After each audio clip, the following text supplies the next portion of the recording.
All right, everybody, welcome to the Blend Blazers podcast with your host, Ricardo D. Rice. And you know this is the new show. We had a couple of episodes, but I am excited because this is our first in-studio episode. And I have an amazing guest today. I'm telling you, this woman, and she got on pink. She looks great. She has on pink. Y'all can see it. She got on pink. But this woman has an amazing company, 3 or 4 of them, if I believe. And I'm just excited to have her here. Let us welcome Mrs. Keshia Walker. How you doing today? I am super excited. Love making history, and I'm elated to be here with you today. Oh, trust me, the honor is all mine, I can assure you. Today we are, if you remember, a couple of months ago, we did a conversation with Miss Trinidad Herminda. She can get me if I pronounce that wrong, but we can go with that. And we were talking about gaming, and she kind of opened my eyes and opened my mind to the world of gaming and the thought that we spend so much money. We buy these PS4s, these PS3s, and these things are $500 to $600 for our children. But when we look at this billion-dollar industry, we're not even in 1% of it as far as employment and stuff goes. That's a problem. So today, she started that conversation, and we can continue that conversation today. So I'm going to let Ms. Walker introduce herself and tell y'all a little bit about her. So take it away for me. Good day, everyone. I am Keshia Walker, the founder and chairwoman of the Black Collegiate Gaming Association. Super excited to be here. I created history in May 2020 by creating the Black Collegiate Gaming Association for that very reason. We are consumers in this industry, but we're not contributors, and we're not contributing in the places that matter, and that's in the decision-making roles, how we produce the games, what the games look like, what characters you see when you play the games, how the games are marketed, how they're sold, the legal ramifications behind it, and there's so many opportunities in this space, and we need to be represented more. We account for less than 3% of the industry from a black perspective, and that's all blacks, regardless if you're African American, Latina black, African black. We're less than 3%, and this is an international industry. And from a women perspective, women of color perspective, we're less than 0.5%, and that includes Latina, Native American, Asian, and black women. So there's a huge opportunity here. We are already playing the game, so why not be in the places that matter and start making? And when I say making the games, I mean all aspects, the full 360-degree approach of making the games, not just being game developers and software engineers, but owning the entire aspect of the game. And so there's an opportunity there, and I created the Black Collegiate Game Association to do that. My nephew opened my eyes at 11 2 years ago, trying to surprise him for his birthday. And my sister's single mom was like, hold on, he's spending way too much time video gaming. I need you to get him off the games. I'm worried about who he's talking to. I always come in his room and I hear these men's voices. I need you to get down to it. She's like, you're a gamer like he is. I've been a gamer for 35 years. This is a 40-year industry, and blacks have been involved since day one. So this is not something we're new to in this space. We just need to be larger and more exposed and have more exposure and more importantly the right roles in this space. And so when I started talking to him, I was concerned about the fact that the schools he wanted to attend, the people he was following in terms of pro gamers, nobody was black. They were white men and Asian men. And I said, something's wrong with this picture. Look at you, look at me. Where are we and everybody that you're following and wanting to become and wanting to be? And then the schools you're going to or wanting to attend, they're not HBCUs. And I'm not knocking PWIs because I attended one myself. Then I transferred to Florida A&M University. I was like, but you can't come from a family of HBCU graduates and not want or have at least one HBCU on your list, especially when you're talking about the schools that you want to attend for college. And he's like, well, they're not in this space. And I said, that's not possible. And so we Googled and found out Kentucky State was the only HBCU in the country that offered a degree in gaming. That was going to be my next question, because I know I'm from South Carolina, and I know that a lot of the colleges that are in South Carolina are barely virtual, because I had that conversation with somebody the other day. I was like, COVID exposed how unvirtual they were. So I'm like, when you say gaming, I'm like, some of them aren't even virtual fully yet. So how do we even change that to begin to change that? And see, that's where the huge opportunity is. And I've been very blessed and thankful to our corporate partners. So that was May 14th of 2020. So it was a week and a half before George Floyd was killed. And then George Floyd died, and Black Lives Mattered, which we've always known they have, but for the rest of the world, Facts. Black Lives Matter. Facts. People start to have the HBCU conversation, and then you see literally the digital divide between HBCUs and community colleges, predominantly white institutions.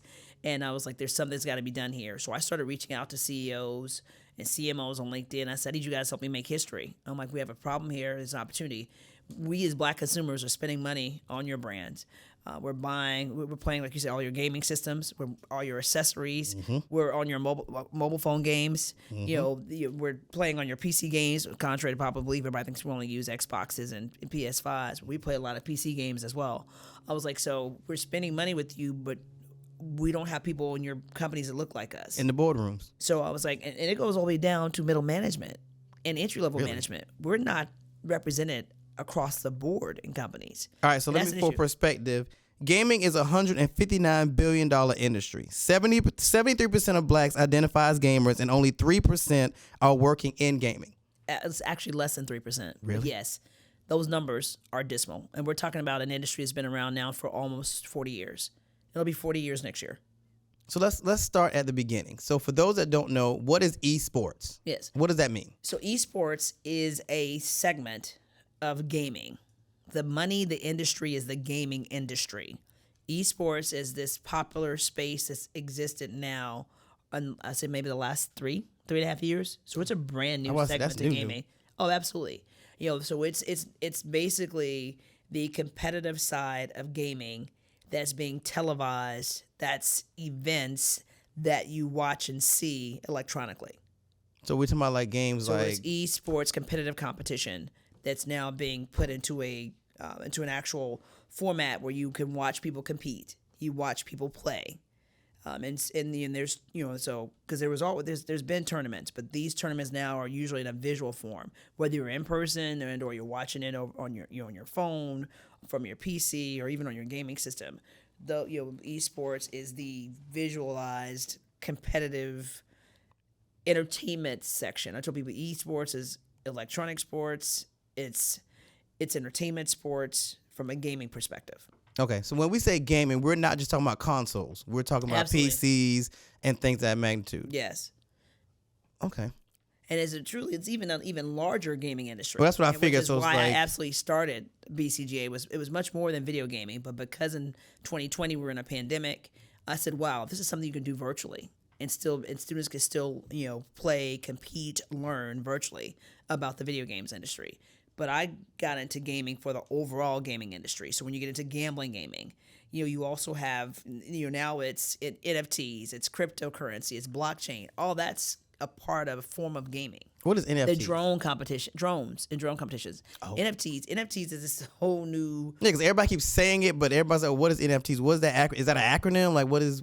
So it is it's a 3D version of art, of figures. It's a whole new space that's been created where you can make something like this phone or that garbage can, and you can create it into a visual electronic art piece that you can pull up now on your computer.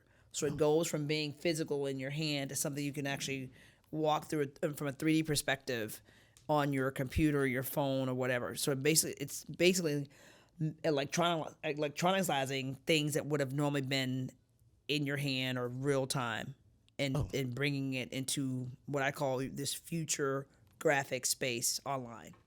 Wow. And people are paying a lot of money for everything from baseball cards to someone bought a house next door to Dennis Rodman in NFT land and spent $5 million.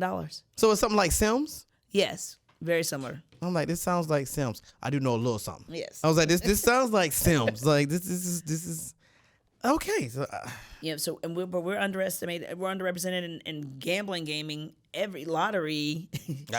All those aspects of gaming. So I'm trying to get more exposure and access to blacks and women of color in the entire gaming industry, not just video games. But video games has the most immediate opportunity. It is one of the fastest growing. I mean, gaming has exceeded all traditional sports combined in terms of viewership. Really? So, I mean, if you put traditional soccer, when I say traditional football, the international football, American football, basketball, baseball, boxing, every game you could think of, add them all up together, it's still more people watching and playing video games, esports, the traditional sports. Okay, so when you said you started reaching out to corporations, what were you asking them to do? I wanted them to help me make history and help us with the 5 strategic platforms of Black Collegiate Gaming Association. And they are education. We've got to educate our students about the opportunities that exist in this space, because everybody knows about how playing the video games and wanting to buy the video games, but they don't know about the opportunities to actually work in the industry, to help build those games, to excel those games, market those games, do the accounting and finance behind the scenes for those games. That's where we need to have more blacks and more women of color. Our second thing is careers. So we want to get them access to internships and job opportunities so we can increase those 3%, and that less than 0.5% industry numbers that we're looking at right now in terms of who and where working. My first year, going and meeting with these CEOs and CMOs, VPs of these companies, I would be the only black woman, in the meeting, in the conversations, virtual, in-person conference calls, and that was an issue, a problem. I just had my first all-black female meeting, and that was with EA Sports a few weeks ago. That's the first time I've been in a meeting. It was all black women, and there was only 3 of us on there. But at least it was still 2 black women that I was meeting with to talk about opportunities to get EA involved in what we're doing. But that's a challenge. That's a concern. Even Fortnite, the large, which is one of the biggest, or Epic, which owns Fortnite, the biggest video game in the world. One black man was on my meeting, and it was 7 of us. And he and I were the only people of color, in that meeting. So there's a huge opportunity now to diversify the space. We're out there, but we're very small in numbers. And so when y'all do y'all conferences, y'all invite HBCU students to come to the conference and learn about stuff. But what happens when they go back to their campuses? Yep, great question. We actually just hosted our first in-person Black College Con event. Last year it was virtual. We created history. It was the first time ever you could go to one place and see black executives and entrepreneurs in gaming and esports and have them talk to and present to black college students. And we added high school students this year about the opportunities to work in the industry. So it's a day of careers, connections, competitions, and conversations around gaming and esports. Had never happened before, and it just happened in 2021. So this year we did a virtual event again in Black History Month, just because a lot of companies were not allowing their executives to travel. And I hope this is the last year we have to do that, God willing. But we did an in-person event at Miles College, one of our 16 HBCU member institutions, on this past Saturday. It was in person, and so we had standing room only. Students got a chance to come, and we replayed portions of the day from February 26th so they could see those executives, but we also brought executives in who were able to travel so they could meet and see, especially a lot of black men who are working in this industry and doing an amazing job, and also black women. And so they could get a chance, like, wow, I can do that, I can be that. So they got a chance to see people in PR and social media, in graphic design, in animation, lawyers, accountants that are working in gaming and esports. Nice. The cover of NBA 2K22 was done by a black man. Really? And most people don't know that. I would never guess that. The Madden game was created by a black man. Did you have him at your conference? See, he was actually supposed to do the recorded conference. It was his anniversary. Oh. And so he went out of the country, and he was trying to see if he could. I wanted him to record it. He's like, if I don't do it live, I don't do it at all. Facts. I'm with him. I said I respect that, and he was like, and I'd already promised to travel for my anniversary. But he has also promised to be there next year in person. So I'm super excited about that. But his name is Gordon Bellamy. Amazing man. And the first video game machine was created by a black man. Seriously? Richard Larson. The first video game console. So, and they're about to do a documentary and I hope a movie on him because his story needs to be told. And his daughter and son are in the gaming industry now. And so they've created a foundation in his name because he's passed on. But I'm like, these stories need to be told. Facts. I mean, so what does the gaming industry look like in Atlanta? Like, is there places that we can house students in Atlanta to learn these crafts? The Contender Esports Arena, great question, at Perimeter is black owned. Really? And he actually went to Morehouse. Did it at HBCU. His name is Bradford. Morehouse has a gaming program? Yeah, Morehouse has a esports team. And they have an esports lab. They do not have a program yet. There's right now 3 schools that have esports programs per se. John C. Smith is offering a minor in esports. Kentucky State still has an actual full bachelor's degree, the only HBCU with a bachelor's degree. And Tennessee State is offering some esports classes, and they should eventually end up having, if they don't have by the end of this semester, by the fall, a minor degree as well in esports. So I guess that's my question. If our first line of defense when it comes to education is HBCUs. So if HBCUs can't house these programs, and I mean outside of what you're doing, how do we build a network where we can send students and house students and really get their skill sets up? Great question. So another thing too, and I didn't mention, Morris Brown is the first school in Georgia, black or white, that has been approved for accreditation to offer a certified gaming and esports degree. I saw. Shouts out to Kevin James. He's a friend of the show. Absolutely. So shouts out to Love Dr. Kevin James. And they are one of our member institutions. Nice. Yeah, and Eric and Farrell's Conclave and what they're doing in partnership with him, because a black-owned company has made a $160,000 commitment to helping him build a state-of-the-art gaming lab on the campus of Morris Brown College. Eric went to Tuskegee, but his father graduated from Morris Brown, and so they are building a gaming and esports lab and program in partnership with Dr. James at Morris Brown. And like I said, it's the only school in the state of Georgia. Yeah, because I saw it because like he's a friend of the show, so I've seen what he's been doing. I was like, oh, so that's what he's doing. Yeah, so he's one of our member institutions. So those we have, and our other three platforms I didn't mention is mentorship. So we're connecting students with people that look like them and helping them to understand the culture, helping them prepare for interviews, helping them if they decide to get an offer, is that offer right? Negotiate the best offer for them to come and work in this space. And gaming and esports jobs start at $50,000, $60,000. I was about to say it's technology, so I know they start in the upper like 50s and 60s. Oh yeah, absolutely. With a 4-year degree, you don't even have to have a master's to start making that kind of money. And then so we are building. So our fifth thing is scholarship. Fourth platform is scholarships. We're a 501c3, so we're giving out scholarships. We've already awarded $110,000 in scholarships. Nice. To over 39 HBCU students and a couple non-HBCU students that attended our Black College Con, our Women Got Game events. And so we're helping them to stay in school so they can graduate and work in the industry. But my most proud, and what I think is going to have the most benefit long term is our fifth platform, which is gaming and innovation labs. So at our 16 member institutions, we're building labs, dedicated labs for gaming and esports. And the students can go in there and they can learn how to play to compete, to win scholarships and build esports teams. But more importantly, they can go in there and learn about the games so they can prepare for an interview, with the Riot Games, who owns League of Legends, or with the EA, with Madden, or with Epic, with Fortnite or Rocket League. So they'll be able to work on and play those games. And there's going to be both PCs and gaming systems in those labs. So they'll be able to play whatever type of games that right now make up the whole gaming world. I know we're going to start finding, building, creating our next game designers, our next animators, our next graphic designers, music. I told the students, I'm like, you got to have, these games have music. Yeah, absolutely. And they pay people to put music into these games. And then they've got to have people to do the accounting and the finance and the sales, the logistics, the legal, the product supply, the legal. There's over 43 job opportunities available that we wrote down in gaming and esports. I'm quite sure there's a lot more, but we came up with 43. So there's all kinds of opportunities, and you don't have to be a gamer.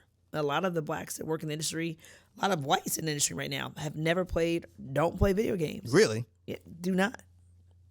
Because it's the basic foundation learning. Do marketing. If you know the product or are familiar with the product, you can sell it. You can represent it. And then if some of them game sometimes now just so they could try out the product, but they were not gamers when they started. And a lot of them aren't even gamers now. They literally tried out the game once to get to know it so they could do a better job of working it. But it's not required to get a job in this industry to be a gamer. It's not, and that's what I keep telling students as well. So let's delve into what some of the issues are as to why we're not in this space. So education-wise, do I really need anything above a bachelor's in gaming to really be successful? You do not. So I just need to find a good program that teaches me the fundamentals of gaming to be able to get my foot in the door and just kind of learn the skill sets as I climb. Correct. And then, like I said, a lot of times, too, I tell people, I was like, start participating in the events and activities that are coming up. We did a fall webinar series last year that gave students exposure to job opportunities, gave them a chance to ask questions to some of the heavy hitters in the industry, and it was individuals that looked like us. Yes, there's also, there's online courses you can take around, if your campus doesn't offer them, you can go in remotely and go to a campus that offers a full degree or a minor or certificate or offering. Register for some classes that way and to learn more and to help build your resume. I tell people, find a way to intern. That's the best way to get your foot in the door, to check out the culture, to see if you like the environment, and then start building your resume there. And if you do well, that can turn into full-time job opportunities. So now I'm thinking about the notion of like CAD, those kinds of programs. Are those adjacent programs that can prepare you, or that's a whole nother space? Well, CADs are good if you're getting into, I think, event design, production, Yes, and even graphic designers. Some graphic designers, a lot of graphic designers use it, or even architects. Use CAD. But I think the we have a virtual job fair coming up on April 7th. So I told students this past weekend, and when we meet with them, download your resume on our website, on our portal, bcgausa.org. We have job opportunities that come to us all the time because our corporate partners are looking for, and they've stepped up and have admitted we need to do a better job of diversifying our company. And this is everybody from Minecraft, which is one of the most popular video games in the world, to, like I said, the owners of Fortnite, 2K, EA Sports, Sony PlayStation, Intel. They're coming asking HP, who owns Omen and HyperX. They're asking us for students that look like us to interview, and they want first and foremost, if possible, HBCU students to come to work for them. So we're doing our best to get the word out.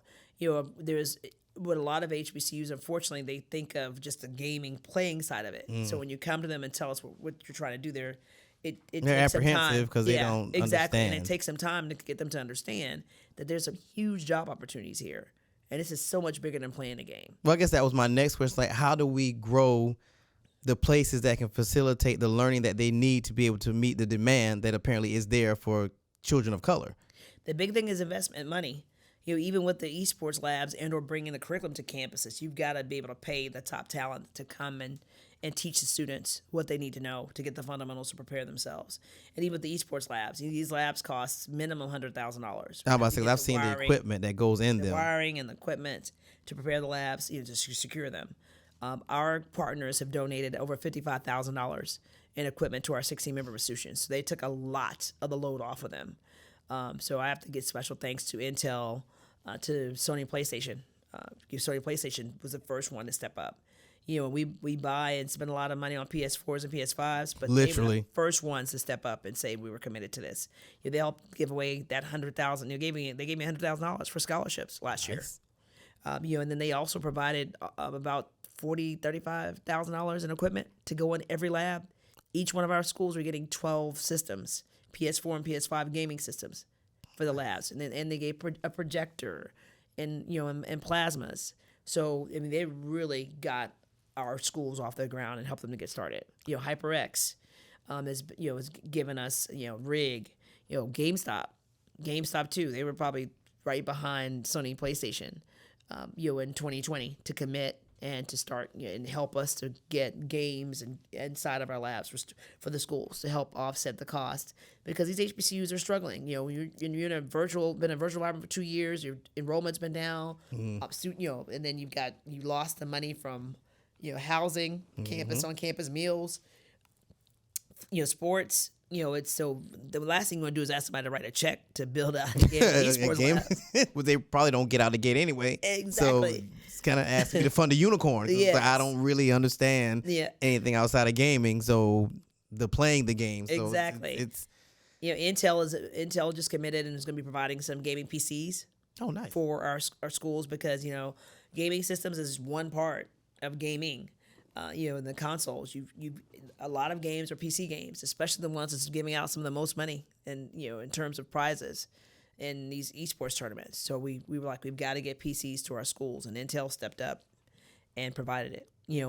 So I got a very special thanks to them, and they only have a few blacks there too, but the blacks that are there have gone above and beyond to do everything they can to help us. They're looking for providing internship opportunities. And now they're also trying to work on helping us get they're on board to help us get more women of color. So there's those opportunities that we're so thankful for and appreciative, because they're helping us to get our schools in the place that they need to be. So we have a great combination of state colleges and private schools that make up our member institution. We did that on purpose. And they're in 8 states around the country. So when we talk about PC gaming, do they need special PCs for gaming, or they can just use a regular computer? Oh, no. And just They need a download gaming PC. Those things are super expensive. Yes, and they also need to have the correct speed. So you've got to have upload, download speeds to make sure you don't have lag times when you're competing and trying to play, because your game will freeze. I can imagine trying to buffer while you're trying to kick a football. It's buffering while you're trying to kick the football to your teammate, like in real time. Right. That's only. Yeah, but you're driving on top of Super Mario Brothers, whatever game you're playing. Valorant, you've got to have the right speeds. What kind of speed are we looking at? It really depends on what games you're playing. To be quite honest with you, but at a minimum, I tell people you've got to have high speed internet, and it's got to be a high speed internet that is the strongest for your area. I tell people check and see who's got the best internet speed for the area where you live, because all cities and areas of even Atlanta are different. Comcast may be stronger in some areas versus AT&T. So just make sure you've got the strongest high-speed internet provider in your area if you wanted to truly make sure you're successful with that. And we talked to our member institutions. Everybody's different. It's Comcast in some places, AT&T, Xfinity. Like we hear all kinds. Yeah, there's no consistency. No names. I was trying to find a cable partner to work with us, and there was no consistency across our schools to find somebody that made sense. It's very, very fragmented. Spectrum. In the Carolinas. So it really just depends on charter. Yep. So it's so different. But just make sure you got the best in your area. All right, so we're going to take a break, and when we come back, we'll have more with Miss Walker, and we're going to really get into what she does in her company. So stick around on Blend Blazers podcast with your host, Ricardo D. Rice. All right, everybody, we are back on this episode of Blend Blazers with our very special guest, Mrs. Keshia Walker. I don't know why I keep writing Williams. Miss Keshia Walker. All right, so let's get into some of the programs that you have under your belt. We'll actually start with the one that's on your shirt.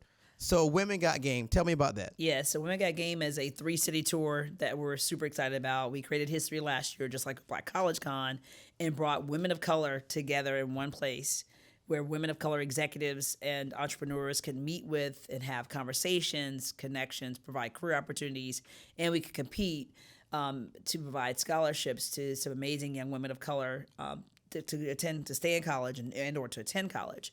And so this year we're doing it again. We're going to Charlotte this Saturday. Oh, nice. As we'll be doing a Women Got Game Esports tournament and mixer. We'll be giving away $7,000, I think, in scholarships. Thanks to our sponsors. They will also get a chance to meet Women Got Game developers, designers, women that own studios. And so it'll be a chance for them to get exposure. Then we go to San Francisco on March 26th to wrap up the Game Developer Conference in San Francisco, and we'll be hosting Women Got Game out there at San Francisco State University. There's no HBCU in that area, but we'll be at San Francisco State, so we're super excited to be hosting with them on their campus. To get some more amazing women to get a chance to meet and see and interact with other women of color in this space. And then we wrap up during the Women's Final Four in Minneapolis with an organization called Pass the Ball. Out of Dallas, out of Texas, excuse me, and we'll be again. And thank you to we have an amazing partnership with the WNBA and LA Sparks and the Lynx, and we'll be working with young ladies in all three of the cities and showing them a combination of traditional basketball players who play and game, and also, like I said, corporate executives and entrepreneurs in the space. Is this a situation where we need an affirmative action type law that makes them really put people in these positions? That would be great, but you always help and hope that you don't have to require somebody to do something. We always want to not have to, but yes. I mean, that's something we really need to be thinking about. Because look at the NFL with the Rooney Law. Yeah. And now we're back down to only one black NFL coach, and there's a law in place. So sometimes laws don't mean anything because these owners are like, oh, well, just find me. I didn't interview anybody, or they're interviewing them after the fact if they've already made a hiring decision for a coach. But don't get me started. I'm a big sports fan, so I think we could definitely try it. But at the end of the day, especially with these private companies, that they're going to do what they want to. A lot of these companies are privately owned. We should pressure them to do like these, even though a lot of them are show ponies. These D&I officers that have to be put in places to at least show that you're interaction, some metrics. Yeah, and put that in there to say, hey, you really are trying. We want to see these numbers. Are you really trying? Yeah. Because like I said, this is $1 billion industry. And we're not even a fraction of a fraction of a fraction in these spaces. So we've alleviated education per se. So what are some other barriers that you hear from being around these women and men in these industries? What are some other barriers they're running into? I think that the biggest thing is when you get to these companies, there's not a lot of people there to look like you. Yeah. Having a network and a support base, unlike Sony has Black at PlayStation, and there's a Black in gaming and Xbox. So some of the larger companies do have organization, but a lot of them do not. And so you come into a space and you're the only one there or one of a few. And being able to assimilate in that culture and to be successful. And then a lot of times you're finding sponsors and mentors or that don't look like you because we're just not there. But there's organizations like Black in Gaming that Trinidad's a part of. They have a network, and those individuals have been a part of the gaming industry from anywhere from 2 or 3 years to 35 plus years. And so they in Black Gamer League, is a partner of ours. They're professionals are younger, so they range in place from 1 year to as many as probably 10 years in the industry. So those networks, and they're across all social media platforms, has become basically a professional support group, an organization for Blacks in gaming. And they do some phenomenal work, and they're constantly they've been a great partner with us, and both of them. In different times in what they offer and being able to get the word out to other, and they've been able to help me get speakers so that, like I said, these students can see individuals that look like I was them. about to say, how hard is that to find speakers that look like us in this space? Is that a task, like a really big task? Look, I was for Women Got Game last year, we had 46 speakers and only one that didn't show up. And then we were able to cover everything but Native American women in the Women Got Game event last year. For the Black College Con, we had 62 speakers throughout the day. All in gaming? All in gaming, and everybody showed up. It was an unbelievable day. So like I said, I'm looking forward to when we'll be able to come and meet in person. I'm hoping that's next year, and then get students a chance to walk up and shake hands and give eye contact and meet these amazing corporate executives and individuals. But until then, we're doing the virtual job fair on April 7th.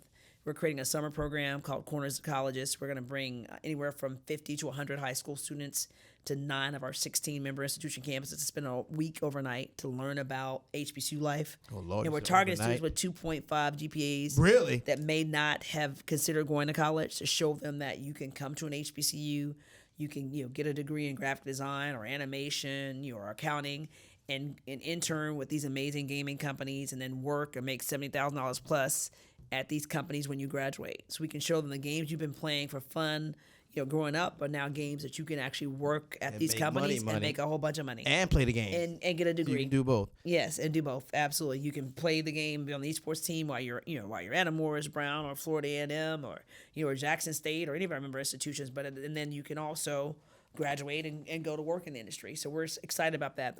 That's going to run from June through September, like I said, for 1 week periods at each of our 9 of our member institutions. So I'm super excited about that. Because again, that's going to show students before they ever even decide on coming to college, wow, I can do this. I want to go to college now. Exactly. I like playing games, and I can actually make a lot of money by doing what I actually enjoy doing. Exactly. But I guess that segues to a question. When you guys speak to parents, because I know old school parents, I'm older than I look, gaming is not something they thought. I'm 42.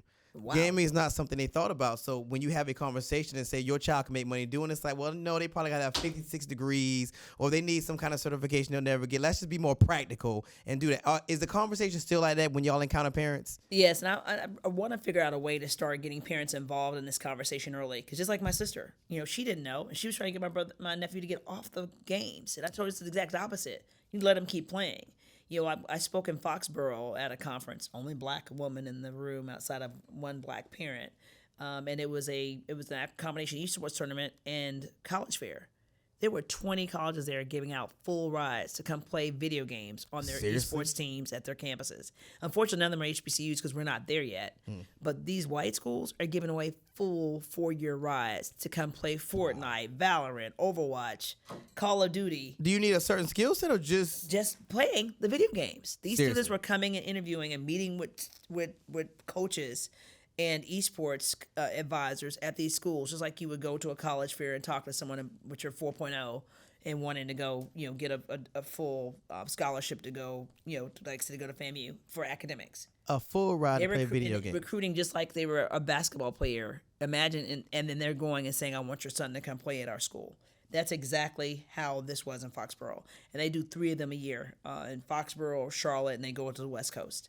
And they're giving away full rides. I'm talking 20 plus colleges there, and they're walking around talking to students, walking around, or the coaches walking around watching them play, practice, and say, "Hey, I want to offer you a 4-year ride."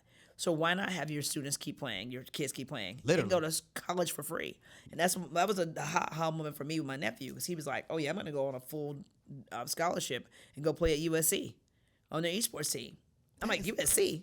I know. I'm like, I'm still trying to wrap. So this is a thing. Like this is a real. So Oh, they have like an it's super real. esports It's super real. team. And there's like a lot of high school associations now, and they have city competitions, statewide competitions, and students are playing on esports teams, and they're getting recognized by their high schools for winning the state esports competitions. And oh yeah, the esports is it's the new sports. And what's cool about it is it doesn't matter how physically fit you are, because you don't have to be physically fit to play video games. Sit down and play video games.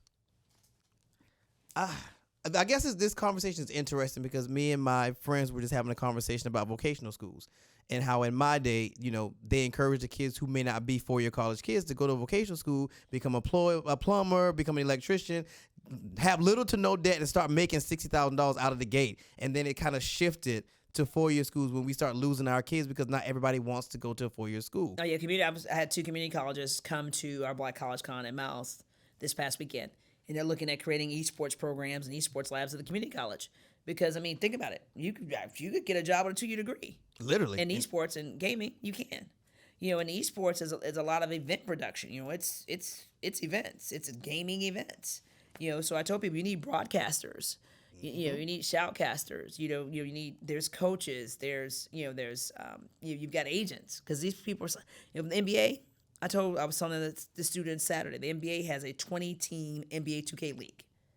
You can go play in Orlando for their 2K team. The minimum salary is $50,000. What? There's an NBA 2K draft, just like there's a draft for the traditional NBA. There's a draft for the 2K team, and the starting salary is $50,000. And they provide you housing. You go to the arena, the same arena that the basketball players are in, and you practice and play in the 2K team. You compete against the other 19 teams of the league. They have conferences, divisions. There's finals, NBA 2K finals, playoffs, just like the traditional basketball. And there's really no criteria except being a gamer. Being a gamer and doing well in it. And so they do a draft, and they draft and hire people just like the traditional basketball game does. And then the NFL is next. They're about to start Madden teams at the NFL offices. So the Falcons may have a team right here, and it'll be a team for Madden for the Falcons, and they'll play against the other Madden teams. That is crazy to me. So, I mean, these kids are getting paid to play. We've got kids and you can start getting paid at 15 years old. So we got kids at home staying with their parents. There's one young man, I think he made $1 million last year. I need to switch. I need to get my thumbs together so I can learn how to play these games and whatnot. So for parents that are listening to this, what can they do to start their kid early to get into these spaces? They need to use Google and see what the top 5 games are right now with earnings in esports and the video game tournaments. And start and then ask their kids to have a conversation with their kids and figure out which one of these games, which one of these 5 or 6, because it's a top 10 list. Which one of these top 10 lists of games do you think you want to play? And let them start playing, practicing, and training as if they were playing football, basketball, soccer, lacrosse, or whatever the traditional sport. And let them own and learn that game and start playing it well. And start competing. Because there's a lot of money to be made in Scotland. Scholarships, cash earnings that will go in their pocket, both. Shoot, while we playing, I need to learn how to do this stuff too while we playing. But just like traditional sports, esports, and I tell people this, that's why I'm like, you got to figure out what you want to do in your career, because esports has a shelf life just like traditional sports, because it does damage to your eyes. Oh, that's true. Watch your the ears screen all day. Your posture, your wrist. So I tell people, usually most professional gamers retire or have to retire somewhere between the ages of 24 and 27. You don't find very many professional gamers past the age of 27. And they probably sitting on a pile of money when they're done too. That is crazy. But they may not be able to see. Oh, that's true. that's true. They probably got glasses and hearing aids at 30. Okay, that just shifted. So I tell people, you've got to have your plan B, and I told my nephew that. What's going to be your plan B after you get through playing on the esports team and being a professional gamer? And less than 1% of the professional gamers are black as well, at least in the top 100. So there's some professional gamers out there, but the big money ones, it's less than 1%. Ugh. All right, talk to me about Twitch. Like, what? I've heard about it, but what exactly is Twitch? Like, is it something they really should be looking into? Is that like I don't know. Tell me about Twitch. Twitch is the gaming platform that everybody's on. I mean, you can play on Twitch, you can compete on Twitch, you can watch other gamers compete on Twitch. You can see all kinds of esports tournaments. it is the go-to gaming platform. So like I said, you can there's conversations on there with professional gamers. You can watch a professional gamer, compete. They now you could do conferences on there. Like I said, there's esports tournaments on there. Everything happens gaming on Twitch. Everything. So that's something that with the parents they should get their kids into as well. Get them into Twitch and really learn how the inner workings of Twitch. Because they can create an account and people can watch and follow them on Twitch, just like a YouTube. And people really do that. Yes. Oh, millions and millions and millions of just people. Watch you play a Watch game. you play. 200 million people watched Travis Scott perform on Fortnite. Seriously? And that was put together by a black man. Okay, we got to talk about all these black people you got in your circle that's been doing these things. We can have a whole panel. Oh, my gosh. And a whole Dante, Ariana Grande, Travis Scott. He brought them all to esports. Wow. Lil Nas, brought them all. Okay. All right, so I saw in an article that y'all have military play. That is correct. Tell me about that. Yep, so military play is it was virtual last year. This year, God willing, we'll be in Las Vegas hosting military play. And it is a day of conversations as well around mental health, opportunities for jobs for active military and vets in the military. And then it's also a conversation about or competition. So they get esports competitions, and they win if they're in college, opportunities for scholarships. If not, it's just cash prizes for them. But they get to meet, other vets, and industry heads, and this is regardless of color for military play. But I have a lot of family members and friends that are military, and so I wanted to do something because I noticed a lot of times a lot of depression and mental health challenges by playing. And then when they were overseas, a lot of times they are able to play and connect with family at home and have talk while they're playing. And so a lot of them shared stories and things they had going on and challenges. And so gaming is an outlet that is used. But I also want them to see it as a way if they decide to retire or leave the military, they can get a job in the industry and work in the industry. If they want to help with their mental health, they can do, there's counseling available. There's resources available. The thing too is housing opportunities. A lot of times we have a lot of vets end up homeless and or get out and have a hard time finding a place to stay. So there was also a housing piece. And we found out when we did a test in 2020, Veterans Day weekend, it's always Veterans Day weekend, that we asked them what was the things challenging them the most. And it was mental health, it was finding jobs, and it was finding good housing. And so that's how military play came to be, and connecting all the dots through gaming. You're such an advocate. I love it. You're such an advocation. You're about like me. You see a hole, you go to fill it. Like if you see a need, you create something to meet that need. And the people like, well, they're not black. It's the Black Collegiate Gaming Association, which is the name. I'm black, and I'm a gamer, so I came up with that name. I was like, but like this is so much bigger than just blacks. And it has to be because there's so many opportunities and needs out there that need to be addressed. All right. Now you have other personal companies too. Tell me about that.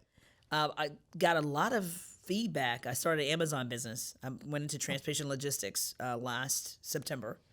And as a result of the pandemic, because my original company that I still have, Insights Marketing, it's our 24th year in business in October. We're in the event production, celebrity sourcing, and partnership space. And with the pandemic, everything came to a halt. So I was like, I got to figure out some other way to keep making coins. Because what's your favorite word is hustle. Hustle. That's your favorite word is hustle. Keep the hustle. She said that going. when she got into the studio, her favorite word is hustle. Got to keep hustling. And so a friend of mine told me about the opportunity with Amazon, and he's like, you may want to consider it. This could work out. Give you something to do while you're waiting on the events business to come back. I thought this was going to be 6 months max, a year with COVID. I had no idea 2 years in. And so I interviewed, and it was actually 3,000 people that applied for the program. They selected 200 around the country. And I have 21 vans running in right outside of Raleigh, North Carolina, in a city called Garner. With Amazon, and it's an exclusive contract. So we provide the vans, the delivery drivers, and we make all the deliveries commercial and residential spaces in that region of quote unquote Raleigh. Hustle. And then my agency, Insights Marketing, we've been very blessed, fortunate to produce some of the biggest events in the world. We've done everything from Kentucky Derby, Soul Train. We go all the way back to Soul Train Music Awards. Seriously. Essence Music Festival. You name it. We do Super Bowl, Pro Bowls. Wow. We did the CONCACAF soccer competition tournaments. So we do political events. We do a lot of diversity events. So the National Gay and Lesbian Chamber of Commerce, the National Black MBA, National Medical Association. Nice. I told you we do any of the alphabets.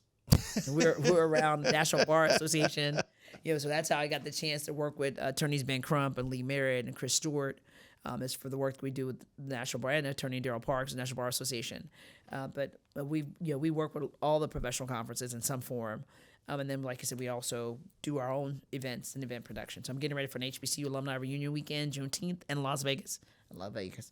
In Las Vegas. I'm trying to get to Anita Baker. So if you find out she put them up yesterday also, like all 4 days. Absolutely. Nobody's reminding her of the fact this is her 4th farewell tour. I'm just saying. She's about to go on tour with Mary J. Blige. Oh, I did hear that. Well, I'm waiting for her to add some more dates. Tickets. Anita. It's going to be Cardi B, Mary J, and Anita. Cardi B with Anita Baker? Oh, my God. This is going to be so weird. They're trying to cover all the generations. Clearly, I got to see this all play women out. empowerment. I've got to see this play out. Jeez. All right. So where can people find out more about you and all your companies and all these great things you got going? Thank you. I'm on LinkedIn. Keshia Walker, Keshia Walker. The BCGA social media across all platforms is at BCGA USA. The Insights Instagram, it's Insights MPC for Marketing Promotions Company, and then it's Insights MPC for Instagram and Twitter, and then it's Insights Marketing on Facebook. All right. Any final thoughts you want to leave with the people or the parents that are listening? Don't underestimate your children, and more importantly, talk to and communicate with them. Support them in what they're doing, especially if it's around gaming and esports. This is a $200 billion industry, and there's opportunities out there for your young people. Let them explore each and every opportunity. It could save you a lot of money, and it could give them a chance to take care of you sooner than later. If that don't convince them, nothing else. When you said take care of them when they get older, I'm sure that resonated with everybody in there.